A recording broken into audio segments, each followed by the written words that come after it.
launch with our very special guest who is going to take us through our next segment. Looking forward to this one, ladies and gentlemen. It has to do with free speech and protecting it. Please welcome the warrior of the First Amendment. He is Ron Coleman. Welcome, hey, sir. Guys. How you doing? How you doing, Ron? How you doing? You've had some exciting stuff going on, I believe. Yeah. Yes, I have. Yes, I have. All right. Well, Ron, let me run the little interstitial animation. Let's see if StreamYard will cooperate. No, it doesn't. It's sending right on out. StreamYard, seriously, come on. Come on, StreamYard. Get with it. Ron, can you get a little closer to your mic? I could actually get a lot closer. I could bring it into the room. How's that? In the room is always a good thing for the boom. All right, folks, we'll dive straight into the first news story. It's an exclusive right here on the Pro Channel.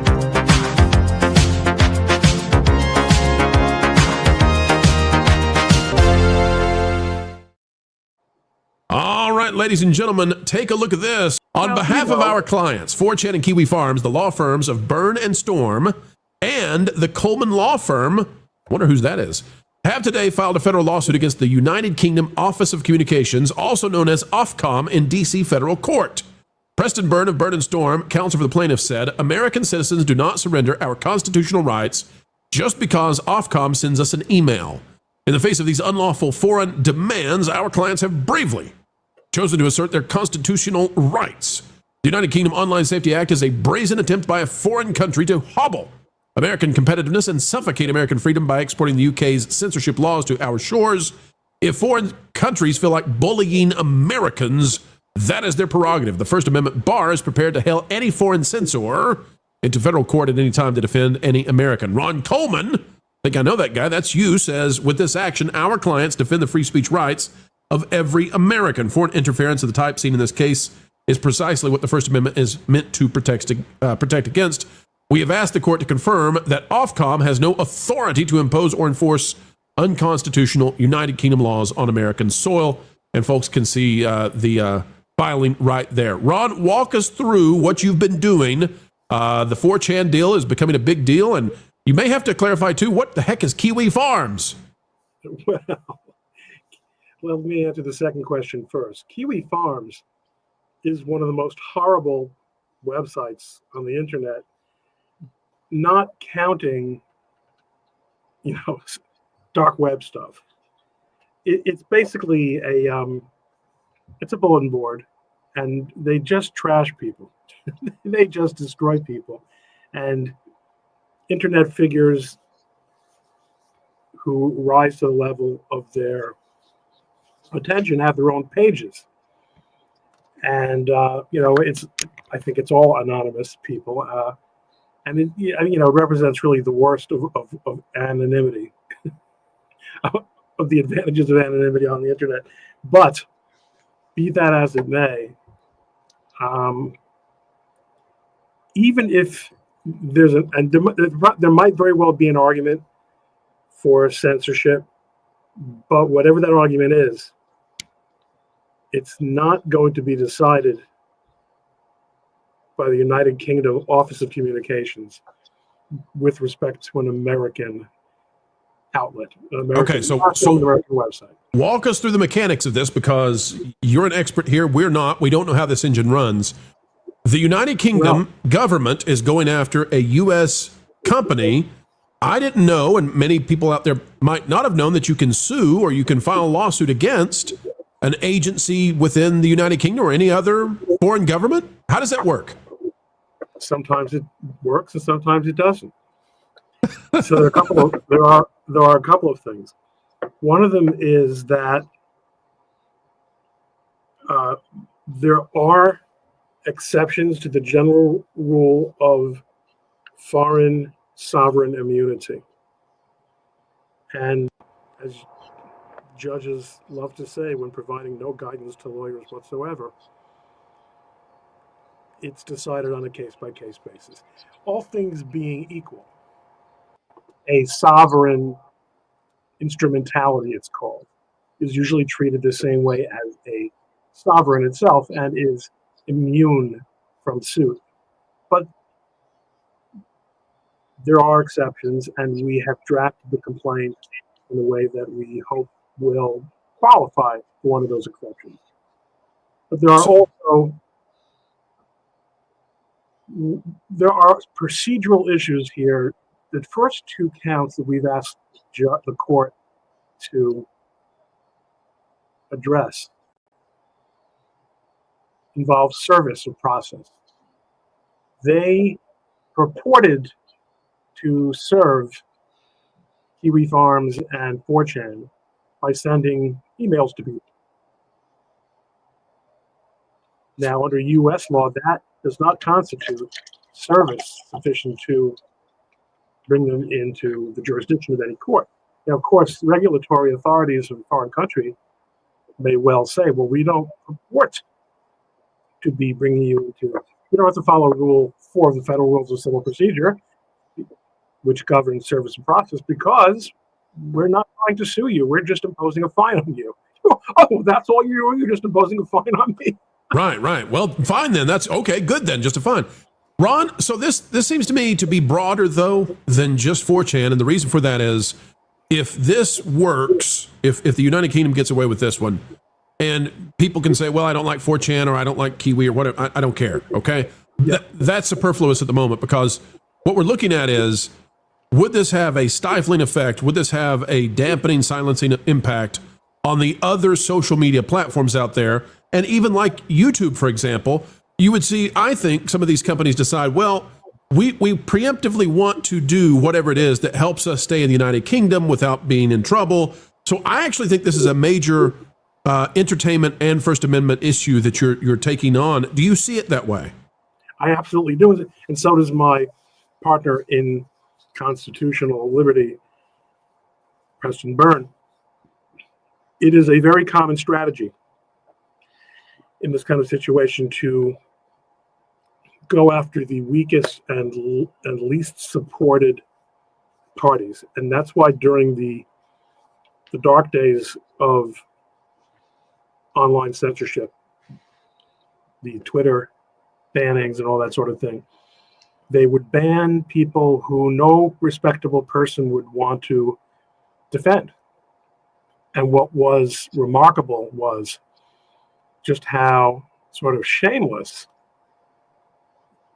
the conservative, I mean, it was overwhelmingly conservatives, sometimes very far right conservatives, but it was shameless how little support people like Gavin McInnes and Laura Loomer, both of whom I represented in those days, got from major outlets like, National Review or Ben Shapiro. It wasn't their problem. Once you knock off the stragglers, once you get these weak and unsupported sites that nobody wants to defend, the next thing you do is, as you said, first of all, you make a great point that I hadn't even really thought of, Pro, which is the more substantial sites and platforms will act proactively to avoid the ire of censors. And that's what we call a chilling effect. But also what happens is the regulators go to these sites and say, so far, we've taken down Gab, we've taken down, we also represented, and it was a client of Preston's, although they're not involved in this lawsuit. We take down Gab, we take down 4chan, we take down all the sites that nobody likes, and you're next. They ratchet it up little by little until they're really managing the entire food chain. It's important to understand that again, the UK authorities here are not claiming to be proceeding under American law. They're claiming to have authority over American companies, though, that they would enforce under UK law. And that's not even if the company is acting within the UK. It's simply that their data is being transmitted all over the world, and the UK happens to be part of. I don't know if you guys have heard this. It's part of this thing that we call the world. Right. Well, there was a time when the whole world was they said the sun never set in the British Empire. That time, however, has long passed. And it is offensive to American law and policy and the United States Constitution to suggest that American companies can be sanctioned by foreign governments with respect to their American activities. Now, if you want to go and open up a a business in the UK, or set up servers in the UK, or even sell stuff in the UK, then you're bringing yourself into their orbit. That makes sense. What these sites have done to is make themselves unavailable to UK users, not because they want to, but because they don't see what choice they have. We're trying to get them out of a situation where that has to happen, where that can happen. Because, I mean, listen, we're very close to a world where our NATO allies, where Western Europe, is going to be governed by Islamic republics very soon. Sure. Yeah. Yep. Yeah. I think large swaths of Europe. You're exactly right. Of course, that's what NATO is. But Ron, I want to ask you one more question, and I know you've got more to say. Work that into the answer if you don't mind, and then I want to hand it to Lauren, because Lauren is very interested in this particular topic. I consider Lauren to be quite the genius, and so I'd love to hear what his question is to you. But Ron, I guess what I would say for my last Q&A on this is, where does this go next? What do you anticipate to be the response? We have 90 days to serve Ofcom, which gives us a lot of time to see if it will be necessary even to serve them. So the difference between suing someone and serving them is very substantial, right? Suing someone is just filing papers in a court. When you serve them, you at least purport to bring them into the jurisdiction of the court. There are procedures for serving an international defendant or a government instrumentality, and we are going to probably give them a chance to come to their senses if they can do that without having to employ. I mean, lawyers are beginning to line up to volunteer time and resources to help us out on this. And if this ends up getting snatched away from me by a large law firm, I won't cry, frankly. I'm just a simple city lawyer. I don't thought you were going to say a simple country lawyer for a minute. I don't really have the resources to do this on my own. If it comes to that, but we've got fun. We understand, and there have been noises out of the White House that they're concerned about this issue in general, not necessarily about our clients as such. I do think that we consider this to be, well, first of all, it's a bona fide lawsuit, but we also consider it to be a way of getting more attention paid to a problem that I've actually been writing about for a long, long time, which is, foreign governments. We talk a lot again during the darkest days of censorship on social media. We talked about the government outsourcing censorship to private companies. What if foreign governments now, are the ones? The Constitution is not written to protect us against foreign governments, because no one ever dreamt that would be necessary. We're in a new space now, and what this lawsuit is, to a large extent, our effort to put into the public sphere the question of what will our government do to protect the liberty of its citizens against because after all, we're talking about the UK here. Supposedly the country, not Canada, which is, a state, supposedly the country that is most like the United States, whose values traditionally align with ours, et cetera, et cetera. It's the mother country and all that sort of thing. What's going to happen when Iran decides what we can have on the internet, and when Pakistan, which already pretty much runs the internet? Right. Well, let me get Lauren in on his thoughts of this. Lauren, what would you like to add to the conversation? Hey, Lauren, how you doing? Good. And you actually touched on a lot of kind of what I've been thinking, and I think you sort of confirmed some of what I've been thinking. So I'm gonna phrase it a slightly different way, coming from a technical side. My analysis of what's been going on here has been, as you said, the First Amendment is to protect us against government imposition of our speech.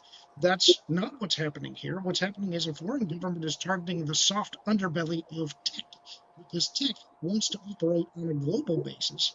And it is very difficult to try and create different mechanisms to both determine what is the age of the person that is viewing something and where are they coming from.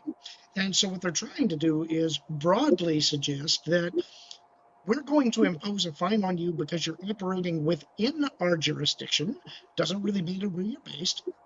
And because they want to avoid having to create multiple different mechanisms to satisfy every different jurisdiction, it's much easier for them to just capitulate and say, fine, we'll just have a blanket policy for everybody.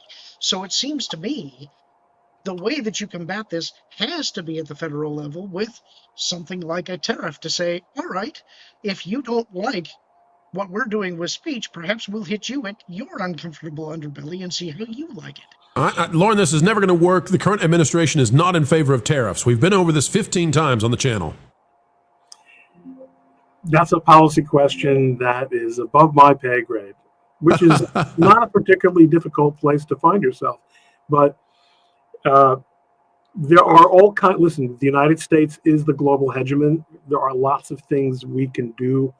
And Lauren, to some extent, I think there was a little bit of that that was already deployed with Canada. Mm-hmm.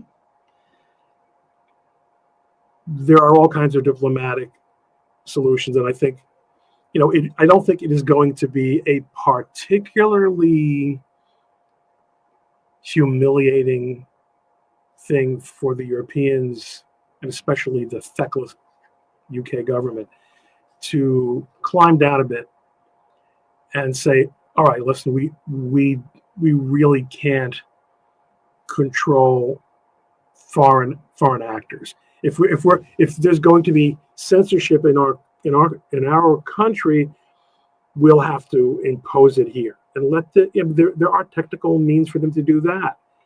But to make it the problem of American companies to conform, and Lauren, I was waiting for you to say magic words. In order to ultimately comply with all the different regimes' preferences, you end up having the least common denominator of offensiveness and of content, and you basically end up with USA Today or something. And that's not what people come to the internet for. Right, and I would add here as well that I agree with you that I think they are going to have to come down on it, but I think the primary element of this is they're just seeing how far can we push this. This is a bit of a test cast to see how far can we go, how much pressure can we exert before we get pushback that we can't fend off. Well, so now, guys, I got an idea, because Trump has floated this Greenland deal, right, where we get Greenland. I've got an idea how we solve this thing. We take over the Falkland Islands, and then Trump threatens, if you don't do what we need, they're going to become the 4chan Islands.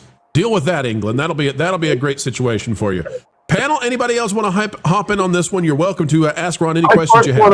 I want to introduce myself to Kevin Apollo, whom I don't think I have met before. Kevin, how you doing? Nice to meet you.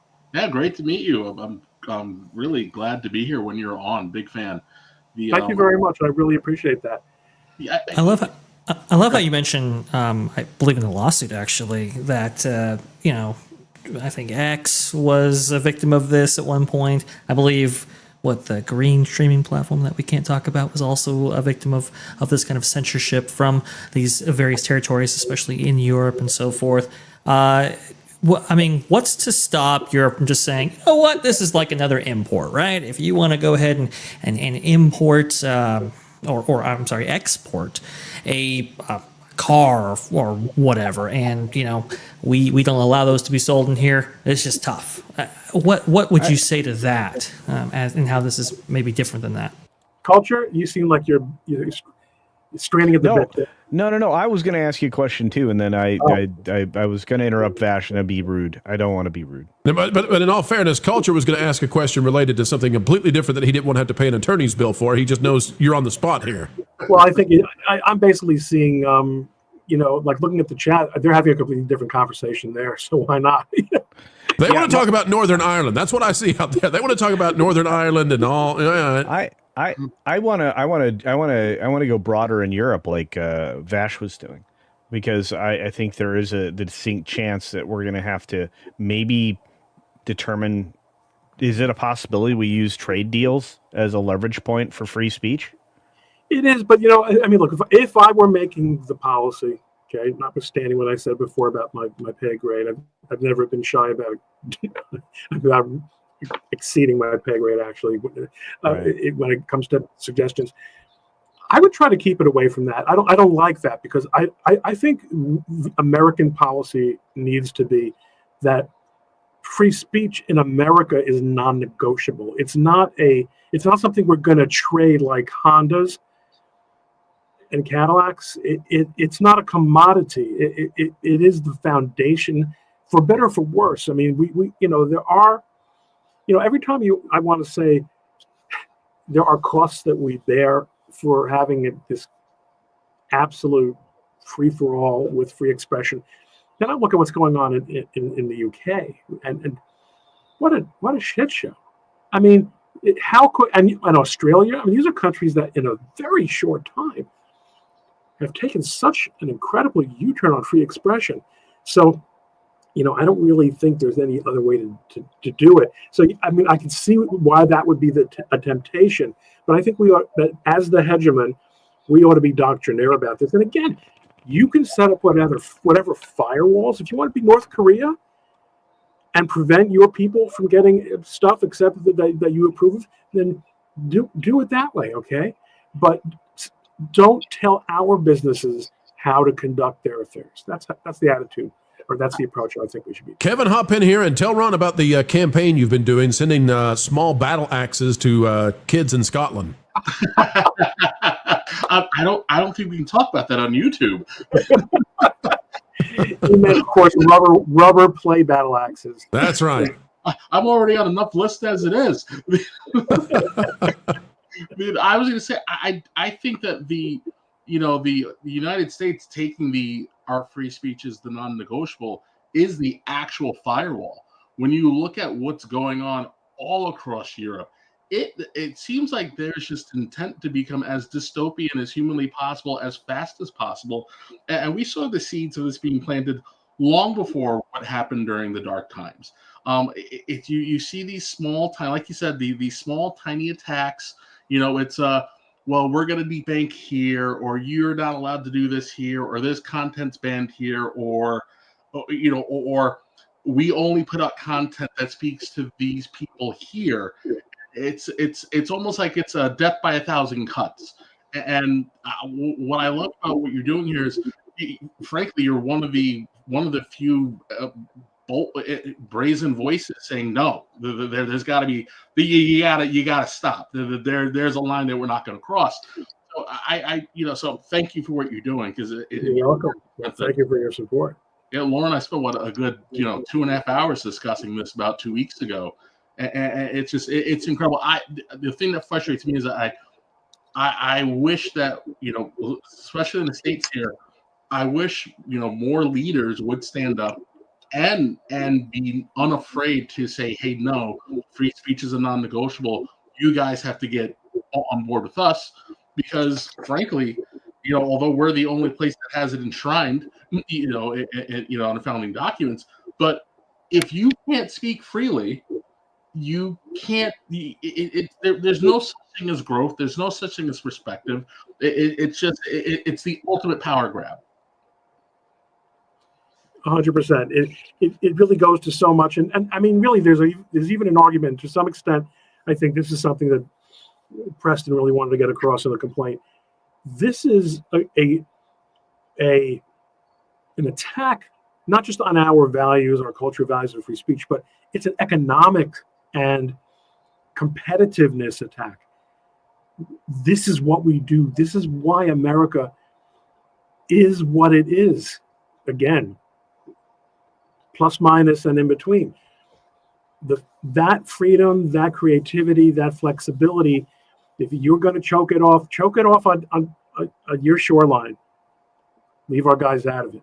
Ron, there's a political thought that's out in the chat. I want to bring this up without putting up the actual message, because I had never considered this before, and I don't know what you'll say about it. It's a little bit out of left field for me. People are talking about the idea that the Queen passed. Yeah, and that all of a sudden, the what would you say, the hinges are off the gate in terms of making these kind of woke policies. And I just, I kind of think about the United States and how close we were to being the same exact thing, and we diverged. And it's kind of a precarious thing, this free speech thing, man. You got to defend it worldwide. It really is as I say, a very near thing. It is astonishing how bad it got. Just only a year ago, only 9 months ago, we were being ruled by a clique of people who really had no regard for free speech whatsoever, and who were pretending it was a weekend at Bernie's presidency. Okay, and I mean, I'm not sure I see the parallel there, except in the sense that, yeah, you need leaders who are absolutely bought in on these values in order for them to succeed. And I can't, notwithstanding my frustrations with so much of what he has done and what he hasn't done. You think I'm about to talk about Donald Trump, talk about Elon Musk. If it weren't for Elon Musk, yep, we would be having a very different conversation. His purchase of Twitter changed the ball game. Changed everything. That's right. Go ahead, Lauren. I think there's another point here that I think is worth mentioning as well. It's not just your leaders. The American experiment has revealed over time that we are a particularly rebellious people. And it's something that is lacking a little bit in Europe. It's like we really do not like being told what to do. We can rise up pretty quickly. I'm having trouble hearing you, Lauren. Yeah, Lauren is essentially saying that Western Europeans have turned into lemmings, and he doesn't like it very much. And I tend to agree with him. Guys, I'll say this too, and Lauren, I know that's frustrating on the audio issue. We're going to get that fixed real soon. As we get ready to wrap up, because Ron, your time is very valuable, and we don't want to take more of it. I know. Listen, you're trying to save the free world, Ron, okay? Listen up. With one of my typical saving the free world with my pro bono value. That's right. We can't afford a whole hour, so we got to go. That's why I have to make it back on the backs of pro and Well, who knows who's out there lurking, waiting to try to come at us again, and there Ron Coleman will be. That's right. But here's the deal. I don't want to make too much light of this, because it's easy in America for us to kind of josh around about this, to be jovial. And yet we will see people legitimately in the chat who say, thank you for talking about this. I live in England, and I can't stream about this. I can't talk about this online. You guys have to be our voices, because we can watch you, but we can't participate with you. It's like being in Harvard. That's right. It is like being in Harvard or some of these other places that in the Ivy Leagues where free speech is verboten. All right. Well, Ron, any final thoughts on this one before we wrap the segment up, sir? Thank you for the opportunity to clarify my own thoughts by answering these questions. It's a joy, Ron. It's a joy. Vash, and do we have any? The world, this project is really Preston Byrnes. Okay, he decided this had to happen. He represents. Well, this is what he does. He's in this space. He represents Gab and other unpopular websites, and he does not endorse anything about them except their right to do what they do. And he was, he was contacting First Amendment litigators, and whether I was the first call or the 10th call, I don't know. But as soon as he asked me, it was obvious that I had to do this. Well, you were the right call. Vash, there's only one super chat directly aimed at Ron Coleman. Mm-hmm. It's from William Thompson for $5. Lord Connor is just a bitter man because he doesn't have the best hat, I reign supreme. Ron, do you agree with William that William has a better hat than Lorne? I'm a little hat guy, right? There you go. But it's there fashionable and it suits you. That's right. Good night, guys. Vash, do we Good have night, another sir. super chat for? Did we have another one though for Ron? Well, I think this super chat is in reference to something that just happened in the UK, talking about Throw it up there. What do you got? Yep. I like bacon. I don't know if you heard that story there where somebody might be getting arrested or charged because they actually put that on social media at that time. This by Rob for $5. Ron, I mean, very, very short. Give us a sense of what is going on there. How can they actually do this? I really can't tell. I really can't tell you. I mean, it's just England has been moving in this direction for a very long time. Yeah, because they are a country without an ideology, a creed, a national mission. Empire was cool for a while. World War II is really the end of that. They don't stand for anything. And just to clarify, Ron, so people out there may be completely clueless as to what this is about. This is someone attempting to be offensive, right? They're calling out about bacon, and they're aiming that at people who are of the Islamic belief system.